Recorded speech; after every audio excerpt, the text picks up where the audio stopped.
இறை இயேசுவில் அன்பிற்குரியவர்களே, தாயாம் திரு அவையானது இன்று கார்மேல் சபையின் புனிதையான குழந்தை தெரசம்மாள் இவருடைய திருவிழாவை கொண்டாட அழைக்கப்படுகின்றது. பிரான்ஸ் நாட்டில் அலன்சோன் என்ற ஊரில் பக்தியுள்ள ஒரு கத்தோலிக்க குடும்பத்தில் 9வது பிள்ளையாக தோன்றியவர் புனித குழந்தை தெரசா. இவரின் பெற்றோரே தங்களின் இளம் வயதில் துறவற நிலையை நாடியவர்கள்.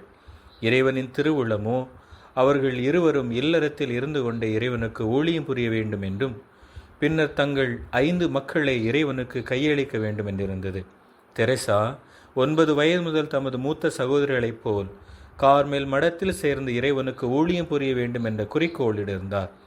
ஆனால் இவருக்கு 15 வயது ஆனபோது கூட ஆயர் இவரது குறைந்த வயதின் காரணமாக இசைவு தர மறுத்துவிட்டார். பின்னர் இவர் தம் தந்தை ரோமைக்கு அழைத்து சென்று பாப்பரசர் 13ஆம் சிங்கராவை பேட்டி கண்டார்.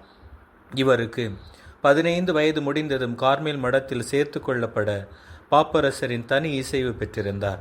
இவர் உலகத்தை துறந்து கார்மேல் மடத்தில் சேர்ந்த நாள் முதல் அருள் வழியில் நாளுக்கு நாள் எழுச்சியுடன் வளர்ந்து வந்தார்.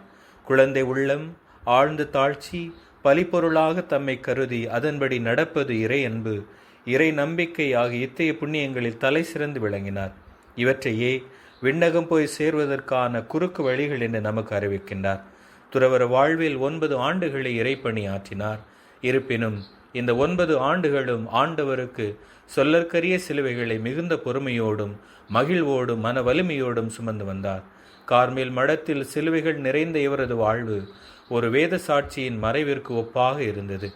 எலும்புரைக்கு நோயினால் தாக்கப்பட்ட தெரசா தமது 24வது வயதில் விண்ணுலக எய்தினார். இவர் மறைவரப்பு நாடுகளின் பாதுகாவலி என்று அழைக்கப்படுகிறார்.